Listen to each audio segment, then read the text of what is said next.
Everything begins in a hospital room numbered 666. A guy is tied to the bed, smiling calmly. Another person with white hair approaches, saying that the time has come and asks if he wants to say anything. The guy, expressionless, says he is sure it will be like the book and electricity will heal his body. The man then performs an extremely precise act and electricity surges through the boy on the bed. You can even see the poor guy's skeleton, and the alarm in the room sounds. Immediately, the doctors rush in and take the charred boy away. In the ambulance, everyone is confused. The white-haired guy asks what happened. One of the doctors scowls and says to take this lunatic with them too. Observing the ambulance departure, someone comments that one of the patients is an astronomer and the other was a medical professor. Although they are quite eccentric, theoretically, they have respectable hobbies. The only problem is that these two patients from room 666 always try to kill someone when they have an episode. At the emergency center where the boy was taken, the man asks how he feels while holding a needle. The boy smiles, saying that the acupuncture points really relax his body. The white-haired man asks if it's the little needle he placed on his forehead. The guy in the bed says maybe it is.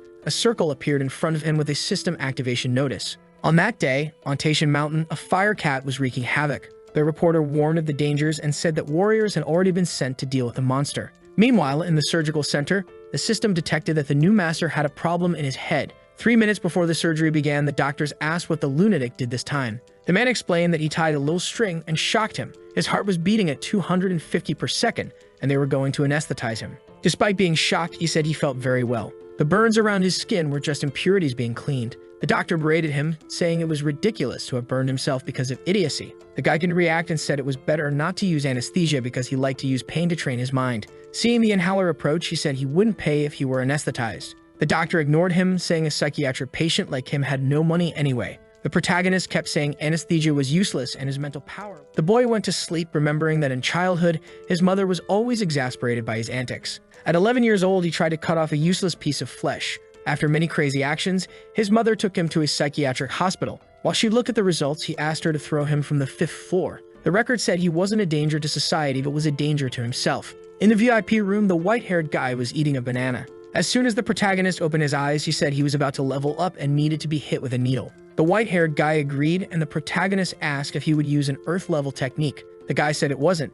It was a new version, the universe version, and then stabbed the needle into his arm. After finishing, he asked how the boy felt. The boy said he was hearing voices in his head, and his friend asked what they were saying. He tried to speak, but his heartbeat was just dropping. The doctors were called in frantically to help him, while the strongest man's system activated. Later, the exhausted doctors, having performed surgery all night, celebrated with food brought by a wife. However, as soon as he put it in his mouth, a nurse informed him that the crazy patient had hurt himself again. He threw the food on the floor, questioning how it was possible. She apologized, saying they were not used to dealing with such people. At the psychiatric hospital, a guy asked if they would need a grave for the boy. The chief named Shihag said no. Unfortunately, the protagonist, Lin Fan, was still alive. It was best not to prepare a grave until it was absolutely certain he was dead. When the phone rang, it was the hospital where Lin Fan was, informing them they had just performed surgery and the lunatic had hurt himself again. Shihag turned to the boy, saying they might need a grave after all. Lilifo said he didn't want to deal with the boy anymore and would take him back to their place. Shihag, however, doesn't accept it and says there's no way he's keeping this lunatic in the hospital. He hangs up the phone and slams it on the table. Meanwhile, in front of the room, the white-haired guy wonders why the boy hasn't gotten up. Sitting on the bench looking all innocent, he's curious about the voice in Lin Fan's head. He takes out some needles, suggesting it might be a good idea to try again. The crazy guy uses them all on himself and faints on the bench. In the operating room, the doctor mentions that when he was called to this place, it said he would gain experience with extreme cases. He didn't expect it to be this kind of thing. He had already saved this kid 48 times. He starts to cry, and the nurses wipe the boy's tears. A message appears in front of the protagonist's face from the system, asking if he wants to strengthen his body. Seeing he can't respond, the system decides to choose on its own and selects yes. The body strengthening process begins with a 36-hour countdown. The news continues to report on the creatures appearing, making life difficult for everyone in the city. Outside, Lai Leifu is leaning against the ambulance, thinking everyone is late. Eventually, the nurses and the guys bring Lin Fan's body, saying everything finally went well. Leifu tells them to hurry and get the kid into the ambulance. When the driver arrives, Leifu insists on driving to ensure the kid is taken properly. Just as he's accelerating, one of the nurses asks him to wait. She informs him that the doctor who performed the surgery asked her to give him something. He receives a mask with "I quit" written on it. At the psychiatric hospital, the owner is praying to Amitabha, begging God for Lin Fan not to return. However, he hears the sound of the ambulance and knows the kid is coming. Leifu parks and immediately pulls Lin Fan out. Shihaji comments that there's no need for such haste, the surgery just finished. Approaching the boys, he says that for the sake of their friendship, it would be better if they went back to the hospital. Laifu drops to his knees saying he can't take them back or all the doctors at his hospital will go crazy. Shihagi feels awkward, not expecting the guy to beg so much. Laifu grabs his shoulder, saying he's sure he cares deeply for the boys. He accelerates the ambulance, saying he can keep both stretchers. Everyone remains silent, knowing the poor owner isn't happy. He approaches Lin Fan and asks how he's feeling. As always, Lin Fan says he's fine, but the hospital staff isn't. On the other side, the white-haired lunatic claims he's perfect too. The poor director simply tells them to take them to the room. Back in 666, they're now in straitjackets. Lin Fan smiles, saying the voice in his head told him the body's strengthening is complete. He feels incredibly powerful. A friend comments that it's amazing they actually succeeded. Lin Fan smiles back, saying the electricity and universal acupuncture really work. The two psychopaths are smiling and Lin Fan asks if they should try the hammer method again. People are standing at the door and the director finds it strange that they're so calm. The nurses don't even want to mention that they asked for the hammer to hit each other. Shihai walks away smiling, saying everything is finally under control. Meanwhile, under the moonlight, a girl walks through the city. As she fiddles with her phone, something approaches from behind. Seeing what it is, she gets scared and screams, but is devoured by something. The next morning, Lin Fan wakes up and easily breaks out of the straitjacket. He goes to Zhang and says he's come to save him. Once freed, Fan comments that Lin Fan's abs are very defined and wants to touch them. He pokes him a few times, saying he's very strong. Our boy explains that it's the result of cultivation. His body still has 17 hours left to be fully strengthened. In the corridor, a guy is fiddling with the wires until he's covered by a shadow and is terrified of what it could be. Something touches his shoulder and he turns to see Zhang saying hi. The electrician seems to recognize his face since Shihagi introduces the patients from room 666 to everyone. In that hospital, they are more dangerous than any awakened monster. Zhang smiles and says hi, while the electrician trembles. Amidst this distraction, Lin Fan grabs the hammer and runs off, with Zhang retreating in front of him. The electrician was worn out, thinking that place was really strange. He went to the toolbox and noticed his hammer was missing. Immediately, he heard noises coming from the room and wondered what it was. As the saying goes, curiosity killed the cat. He went to the window to see what was happening. In front of the stretcher, Zhang was tenderizing the meat. The guy trembled and asked if he had seen everything. The poor electrician ran off, shouting that there was a psychopath upstairs. The scene changes, showing the electrician being carried by the doctors, insisting he doesn't want to go back. They are taking him towards the room while he screams that it was all covered in blood. Upon arrival, everything seems peaceful, with the two calmly lying in bed. The only thing present is a small mess on the floor, and they claim to be drinking Sprite. Shihab calms down a bit and tells the electrician that as he can see, nothing is happening there. The guy says he understands and just wants his hammer to leave and never return, unless they double his payment. Shihab asks about the hammer and orders it to be returned immediately. Lin Fan, somewhat confused, asks if it's the hammer he had kept. Everyone finds it a bit peculiar. He takes it out of the cart and asks if that's what they wanted. Shihab confirms. Lin Fan tells him to come and get it, but the director, terrified, says to place it on the ground. Lin Fan refuses, saying the director must come and take it from his hand. The director, scared because tomorrow is his birthday, feels he must show the others not to fear these boys and agrees to go. People are moved by his bravery. He approaches with his heart racing and takes the hammer. Everyone congratulates him for returning alive. He gives the hammer back to the electrician, assuring there's nothing to fear, but the electrician notices the poor director is sweating heavily. Night falls and news about monsters continues. Some crazies are talking, one saying the girl on TV is his daughter. Another old man looks and asks if he's the brother-in-law. They embrace emotionally and people just watch these antics. Zhang nearby asks Lin Fan if he knows the girl. He confirms, saying she's his girlfriend. Zhang, appearing to believe him, asks if he's sure. An announcement about monsters near Qingshan Street is made. The girl on a platform asks if she should go hunt. Confident, having 4 level 2 powers, her name is Xiang Yang, a 16-year-old healer student. A guy with a talisman says it's a good idea, telling them to go and show their potential. She gets excited, saying they are elite students. Back at the asylum, it's said today is February 29th, but Zhang insists it's March 7th. Lin Fan points out that Zhang doesn't have a watch, but he claims he has a Rolex. A guy with glasses appears, asking if they're talking about Rolexes. He confirms it's a Rolex, but says it's broken. However, as a professional and recognizing it as a masterpiece, he offers to fix it for free. He spits on his hand and tells him to look again. Zhang looks down and sees his Rolex. Later, he's crying in the room, saying the watch is gone. Lin Fan gives him a juice to calm him down. They chat and Lin Fan mentions hearing the voice in his head again. Zhang asks what it wants when suddenly everything pauses. The system announces that now the body is fully healed, he will be teleported to another universe, but his existence here will be frozen. To return, he must help the founder of the Celestial Forge deal with some schoolboys. In a pink room, a boy feels an aura.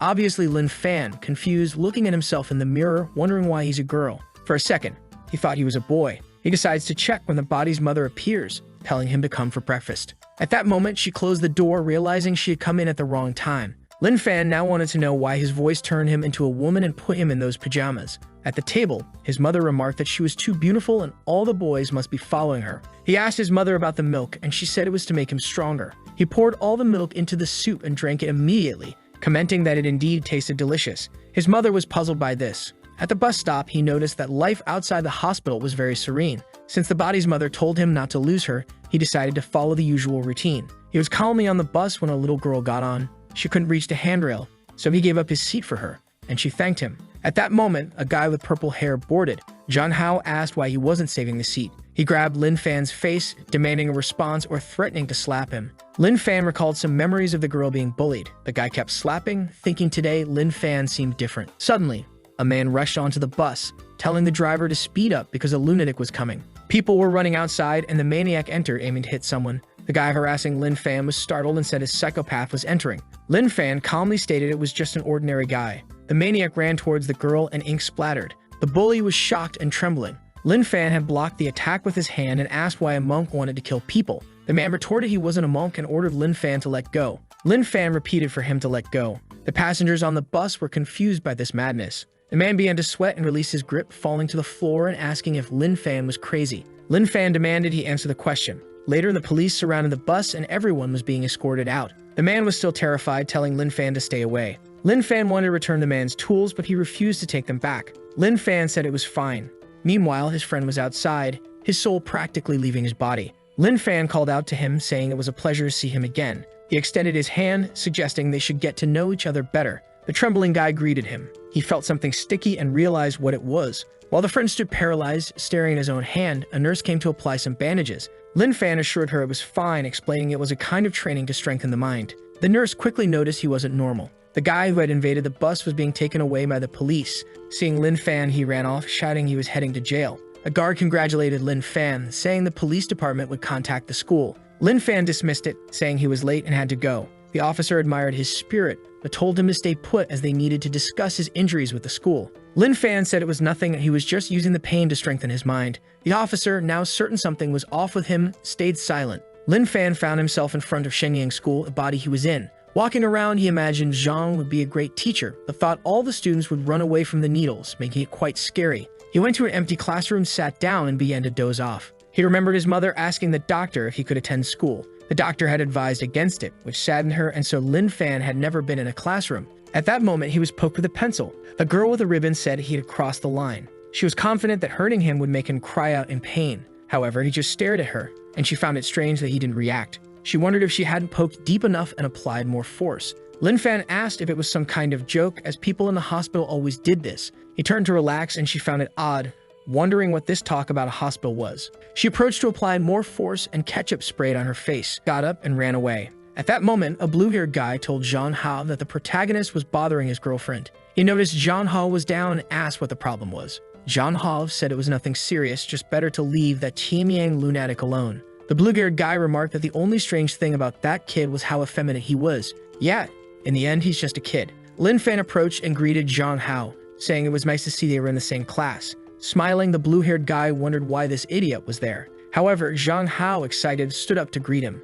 Lin Fan mentioned remembering him from the bus, and Zhang Hao agreed it was quite a coincidence. With that, Lin Fan walked away, leaving Zhang Hao desolate at his desk. A while later, the teacher entered the room and asked if they remembered the poem she assigned yesterday. The students were scared she might ask them to read it because they knew she was ruthless. She immediately called the protagonist and asked him to read. Everyone knew he was timid and were sure he would stumble over the words. However, Lin Fan simply stood up and said he didn't remember it. The teacher called his name, but her sixth sense kicked in, realizing something was strange about him today. Lin Fan asked if he could sit down and she allowed it. He thanked her, and everyone wondered how he escaped her so easily. In the classroom, students were chatting while Lin Fan stood in a corner with a key in hand. The blue-haired guy put a hand on his shoulder and asked what he did with Zhang Hao and the teacher. Lin Fan didn't respond, seemingly focused on something. The guy grabbed him by the collar, demanding an answer. Lin Fan mentioned that electric current could stimulate the human body and strengthen it, so he planned to test it. The guy doubted his sanity and challenged him to do it.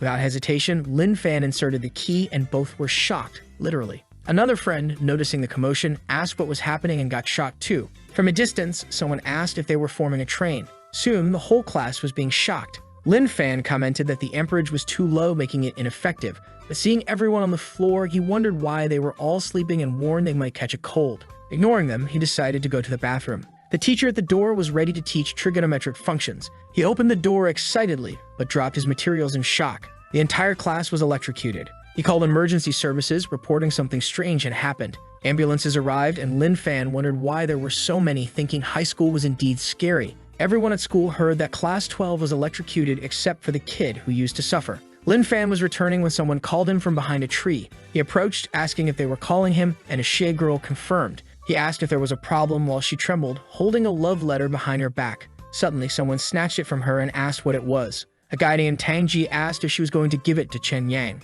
She turned, demanding it back, but he raised his arm, teasing her about being cute. While he played with the letter, she insisted he return it. Lin Fan jumped and snatched it from his hand. Tang Ji was confused, and Lin Fan asked why he was doing that. Tang Ji questioned if he had really snatched it and approached Lin Fan, saying if he read what was written, he would leave him alone. Lin Fan asked the girl if she wanted him to know what was in it, and she said no. Lin Fan declared he wouldn't read it if she didn't agree. Tang Ji punched the tree, leaving a hole, and the girl knelt, saying it was better to read it than suffer. Lin Fan said they couldn't hurt him, so he wouldn't read it. Tang Ji demanded he repeat that, and his friend said Lin Fan was asking for a beating. However, Lin Fan gave a reverse punch to the tree, splitting it in half. The guys were trembling, their souls leaving their bodies. Meanwhile, other students ran to the teacher to report that some students were bothering Lin Fan. The teacher, angry, said he would solve this now. However, upon arriving, he was also shocked. Lin Fan was telling Tang Ji that he wasn't acting right and made him repeat that stealing others' belongings was wrong. Tang Ji, terrified, repeated it. Seeing the destroyed tree, Tang Ji obediently listened.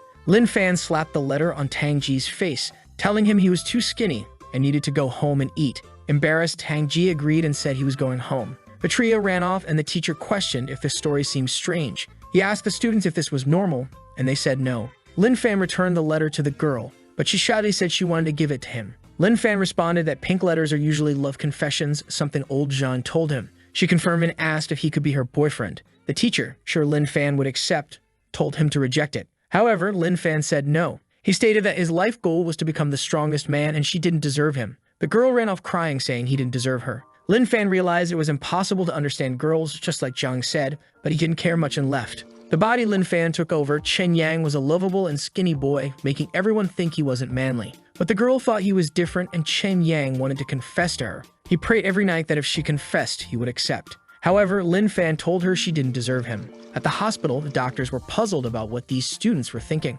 The boy woke up and told them not to cut his clothes because they were Armani, very expensive, and then fainted again. The doctor put his hand on his face, remarking that this kid almost died and was thinking about clothes. Later, the students were all in the same room, obviously exhausted, wondering where their parents were. One asked what happened, and he said it started when he touched Lin Fan. They blamed him, but he told everyone to shut up, not imagining that maniac Lin Fan would do something like that. He mourned that it was all Lin Fan's fault, but strangely, he wasn't in the room. The blue-haired guy said Lin Fan should be in the emergency room since he was the closest. Asked if he was dead, and everyone fell silent. They began to comment that Chenin wasn't such a bad person. Even though they teased him, he was a kind boy in the end. Suddenly, someone knocked on the door. They were sure it was family bringing food, but it was Lin Fan asking if they were his classmates. Everyone was shocked to see him unharmed. He walked in with 2 bags, saying it was hard to find them there. While they wondered how he was intact, he announced he brought milk and sausages for everyone. He approached the blue-haired guy, who told him not to come closer, saying they didn't want his dirty food. Zhang told them not to blame Lin Fan, saying he was just crazy and he wanted the food. The friend kept nagging, asking why Zhang respected Lin Fan so much, until one of the guys in the room said the boss had sent a message. Everyone was shocked to see it, and the blue-haired guy trembled. It was photos of what happened that morning with Tang Ji. He dropped the phone and told Lin Fan it was incredible that he had come to take care of his friends. Meanwhile, on top of the hospital, a guy was looking at the scenery. He remembered someone holding documents in his face. It was his ex-wife, telling him that since he was going to die, he should transfer everything to her. Seeing the guy next to him, he wondered why she didn't wait until he died. Tired of it, he spread his wings. Back in the student's room, Lin Fan was there when the guy fell to the side, shocking everyone. Lin Fan saw it, grabbed him by the arm, and held him. However, the arm bone broke, so he grabbed him by the shoulder and threw him back into the room. He asked the guy why he tried to spread his wings and why he wanted to know why he was saved. Sad, he revealed he had a fatal disease and just wanted to end it all quickly. Lin Fan patted his head, saying the director mentioned that when you're sad, you should cry. The guy started to cry, clutching Lin Fan's legs and sobbing. The doctors entered the room, asking about the guy who attempted to fly. As he was being taken out, the doctor asked if Lin Fan had really saved him. Zhang Hao then called out to Lin Fan, pointing out that his arm was broken. Lin Fan seemed unfazed, and everyone was scared at how intact this lunatic appeared. He told the doctor it was fine, as he was used to it and would heal quickly. The doctors wondered what he meant by used to it. Meanwhile, the gangsters were talking about how cool he was. Now, everyone at school called him the new boss. The blue-haired guy suggested kneeling, and Tang Ji said he was now the little brother of that kid. In the operating room, Lin Fan refused anesthesia, saying the pain would make him stronger. He told the doctors he was as familiar with that place as they were. They concluded he was going mad from the pain. When Lin Fan tried to refuse the injection again, the doctors told him it was already done. He revealed he had no money and started to sleep. The system analyzed and announced that the mission was complete, awarding him 2 rewards for completing an S-rank task. Time, which had been frozen, would now resume normally. He found himself back in the hospital with Zhang asking what he was talking about. Confused, Lin Fan looked to the side and asked Zhang if he was talking about the voice in his head. Zhang agreed, and Lin Fan explained the whole story about turning into a boy in girls' pajamas. Zhang remarked that it was a perverted dream. Meanwhile, in the world he had altered, the mother was crying beside the body until he woke up, feeling pain in his arm, and started to thrash around. The next day, he went to school, terrified because he was already injured and knew it wouldn't be easy. At that moment, the gangs approached him. Everyone stared at him, trembling. Suddenly, they knelt, telling the master he could pass. He looked pale, unable to show any expression, and just agreed, walking past like a boss. Behind the trees, the girl remarked that he truly was a brave man, realizing she didn't deserve him. At the city's special center, people were discussing the increasing intelligence of the creatures. Monk Liu Hai claimed it was impossible for creatures to become so smart. Tao Ming warned that if they continued evolving, humanity would soon be extinct. The head of the table confirmed he wasn't lying. Kim Song asked what would happen at this rate. Another monk, Aurelho, slammed the table, saying the problems had already started. Someone then told everyone to shut up, announcing that with this new intelligence, creatures of the same level as adventurers could now defeat them. The leader declared that everyone there would have to fight to the death or save the city. He was the head of the association and the strongest in the city. Back at the hospital, everyone was congratulating the president because it was his birthday. He thanked them, and they told him to make a wish. He clasped his hands, wishing for a calm day. However, at that moment, a boy appeared, saying they had problems with the guys from room 666. The lunatics were causing a revolution, holding up signs saying they wanted something. The staff thought it was eggs or some kind of food and brought them, but the patients said it wasn't what they wanted. They showed the signs again, and no one had any idea what these crazies wanted. The president came and took a look, telling them they wouldn't get it. They stared at him and fell to the ground, thrashing and demanding it. The president frowned and ordered to bring it. The staff, still clueless, asked what it was. Meanwhile, in room 666, Lin Fan was lifting 100 kilograms weights, while Zhang was hanging on a punching bag. Hours later, everything was completely destroyed. Zhang strangely congratulated Lin Fan for enduring his training, indicating Zhang wasn't that weak either. The scene shifted to a tunnel where rats scurried around.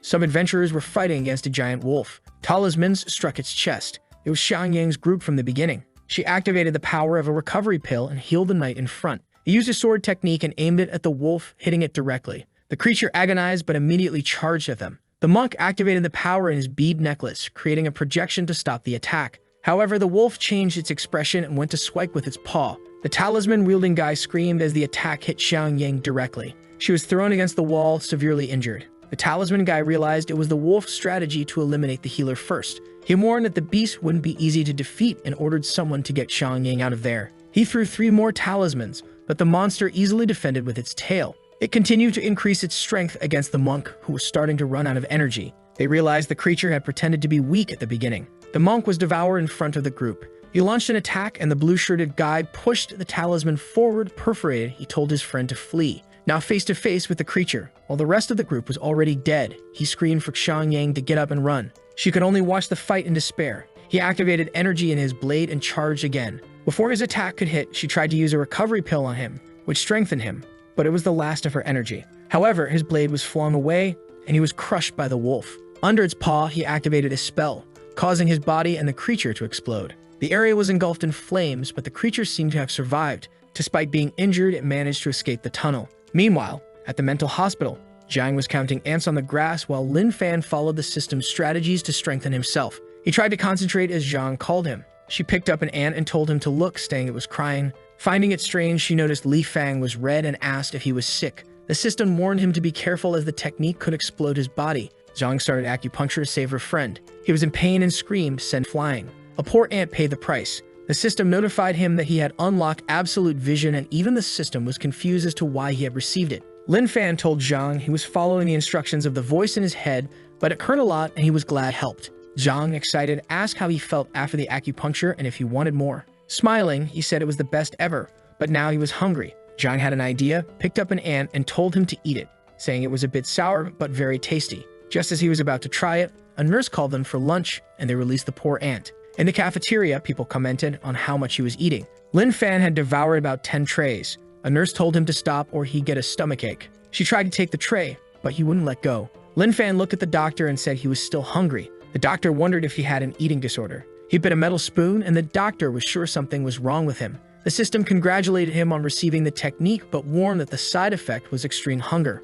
In the tunnel, people were photographing the aftermath. Unfortunately, no one had survived. A man with an eye patch was there, observing everything. He told someone on the phone that it was 4 against 1, but some prodigies had lost. The person responded that if the rumor about creatures getting smarter was true, it was alarming. The eye patch guy confirmed, saying the monster had targeted the healer first to kill the rest more easily. The voice on the phone asked where the monster was now, and he said it had apparently gone through the sewers. The challenge was now predicting where it would appear next. He told the guy with glasses to alert everyone about the danger. The guy with glasses asked what they should tell the families. He instructed them to clean up the bodies and tell the families that the kids were amazing and did a great job, but they were a bit stubborn and reckless. He then advised not to mention that last part. Back with the president, someone arrived to inform him that the kitchen staff had all fainted. The poor president asked for an explanation. 2 hours earlier, people were remarking that Lin Fan seemed strange for being so hungry. As he was being taken away, another lunatic asked when he would return the food in his belly. Lin Fan looked at Zhang, who confirmed something. Knowing his friend needed help, he reached out his hand on the table and started headbutting it.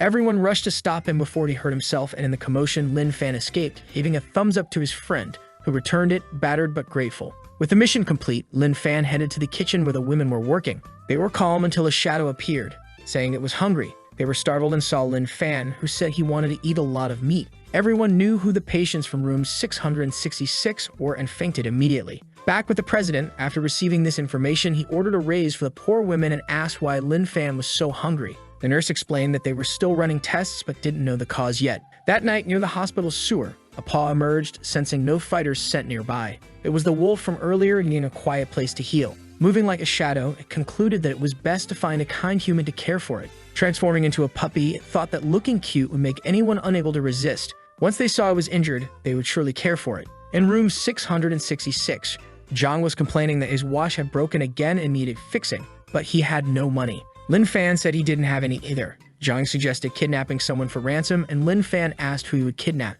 Zhang pointed at Lin Fan, saying he could kidnap him and then claim the reward. Lin Fan asked who would pay the ransom, and Zhang said it would be his girlfriend from the TV. Lin Fan corrected him, saying she wasn't his girlfriend, but his wife, and she wouldn't pay anything. Zhang agreed, saying he had heard a saying that one lives longer if they leave all their money with their wife. At that moment, they heard a dog's sound, and Lin Fan said there really was one at the window. The puppy was all cute, but in its mind, it was thinking these stupid humans had taken the bait. Zhang approached, saying it was adorable, and Lin Fan agreed. What they didn't realize was that the dog was stretching from the ground. Zhang decided to let it in to heal it. With the puppy on the bed, Lin Fan said it was lucky because it would receive acupuncture. The puppy got excited, thinking it would heal quickly now. As Zhang prepared, the dog thought that once healed, it would eat both of them. However, it got a needle in its forehead and was paralyzed on the bed. Zhang said that its trembling was a good sign, and since it seemed to be enjoying it, he added more needles. The dog wanted to ask them to stop but was incapacitated within 10 seconds. Zhang was curious why the dog didn't seem to be getting better and asked Lin Fan if he was still hungry.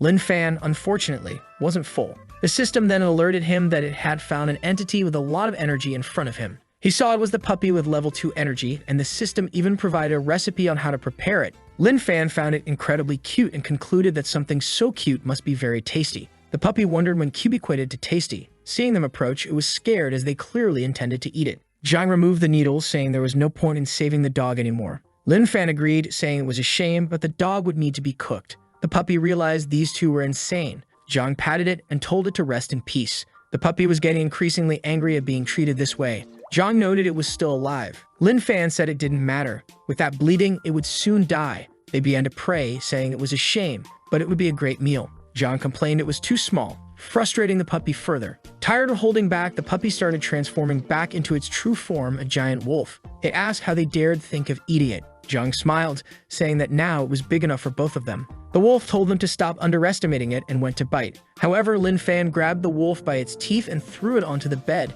scolding it for trying to bite humans. The poor creature trembled, unable to understand how this human had so much strength. It tried to bite Lin Fan's arm but couldn't cause any harm. Realizing it couldn't injure the boy, the wolf was confused as Zhang commented on how soft the wolf's fur was and felt like petting it. After petting it, Zhang said it was time to begin and stuck out his tongue in anticipation. The monster thought it was a cursed level 2 creature, not a pet, and wondered why these two were humiliating it. Lin Fan then stretched out his hand and slapped the wolf, knocking out all its teeth, warning it to stop thinking about harming Mr. Zhang. While Zhang hugged it, the wolf was desolate, trying to gauge if these guys were fighter level 3 or 4, or maybe even higher. As Zhang petted the wolf, Lin Fan wished it would die quickly because he was hungry. Zhang remarked that the tail was fluffy and wanted to see it wag. Lin Fan ordered the wolf to wag its tail, which it initially refused to do, but a squeeze of its teeth made it comply. The wolf's plan was to respect Lin Fan, and when given a chance, devour Zhang. But Zhang insisted on seeing it wag its tail like a tornado, not just side to side. The wolf thought these bastards were violating its rights, but a squeeze of its teeth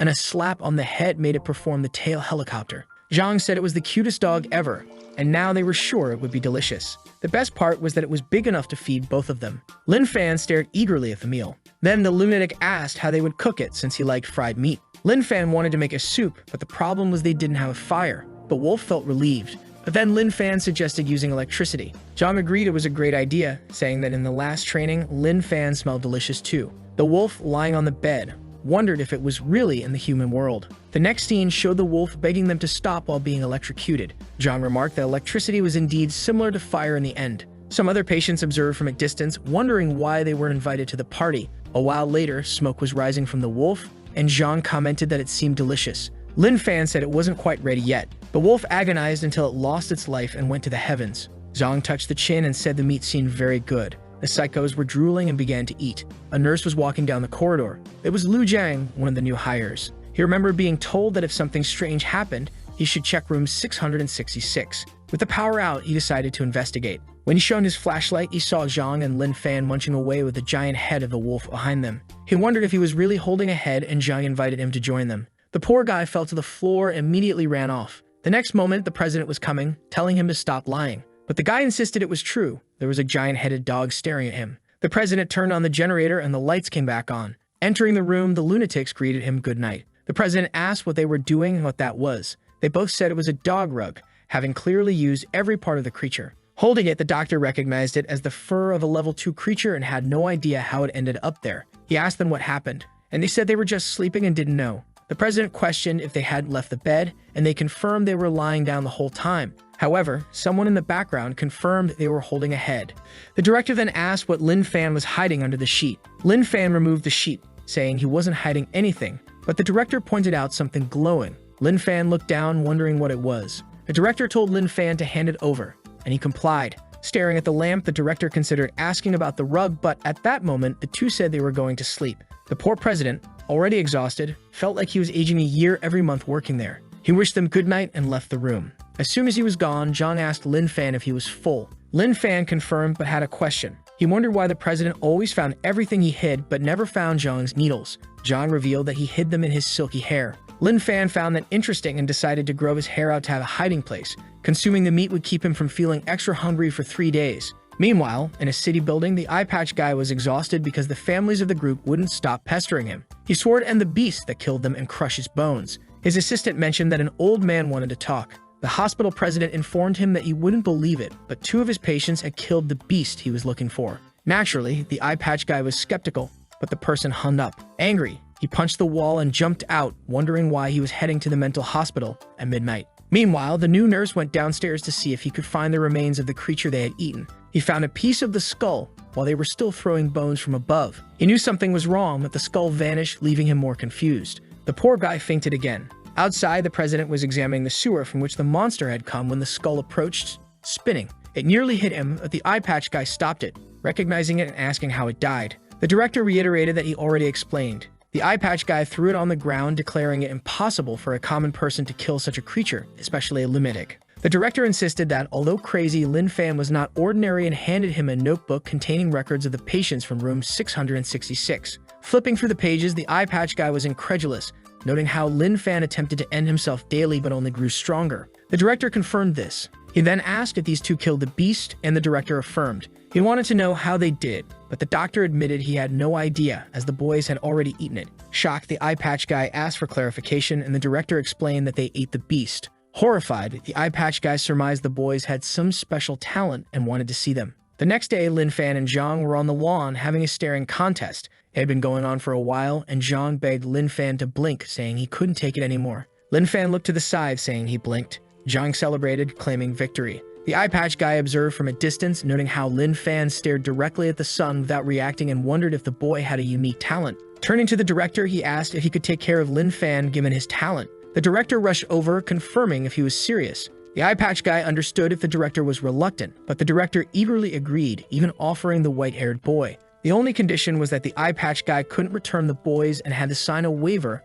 absolving the hospital of any responsibility for their actions. The eye patch guy assured him that his people wouldn't get hurt provided they didn't face beasts alone. The director smiled, finding the arrangement perfect. The eye patch guy explained that the city was at a critical point, and if these boys became good fighters, they would be well treated. The director, fearing they might wreak havoc on the city, warned him. The eye patch guy acknowledged the increasing strength and intelligence of the creatures, assuring the director he would stay and protect the place. With a hand in his pocket, he agreed, expressing his own concerns about humanity's future. "It doesn't matter what creature comes, I will kill it," the Cyclops said with determination. However, he knew that the power of a single person was limited, so the current focus was to train as many fighters as possible. As the boys chatted, he approached and asked if they had eaten the beast last night. They didn't respond, so he repeated the question. The boys exchanged glances and then turned, denying it, saying they hadn't killed or eaten anything. The Cyclops focused power into his palm and approached Lin Fan's face. Lin Fan just watched, wondering what the golden light was. The Cyclops concluded that due to Lin Fan's lack of reaction, he had a maximum potential of rank 3.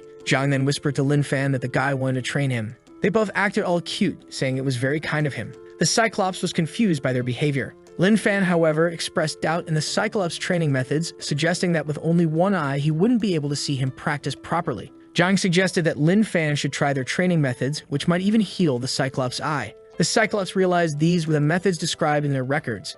Zhang assured him that Lin Fan was very strong and that if he let them heal his eye, they could train together. Lin Fan added that Zhang was excellent with acupuncture and could easily cure his eye. While the Cyclops considered this, Zhang buzzed around him, asking if he wanted to try. No national-level doctor had been able to heal his eye, so he doubted these boys could. Ultimately, he sat down, deciding to let them try. He was confident that his strength was such that nothing could harm him. Zhang began, and soon there were 20 needles in his head. Zhang announced he was about to use the galaxy technique, halfway to the Milky Way. He placed a needle on the Cyclops' forehead, who asked why the names were so funny. Zhang explained that he had researched for years to perfect and named this technique, and everyone who experienced it loved it, which Lin Fan confirmed. The Cyclops remarked that it gave an interesting numbness. Since he didn't expect Zhang to achieve anything, he hadn't activated his protective barrier. He didn't anticipate it would have any effect. Then Zhang applied another needle, announcing it was time for the 13th one. The Cyclops felt something reach his brain and began losing consciousness, but Lin Fan saved him.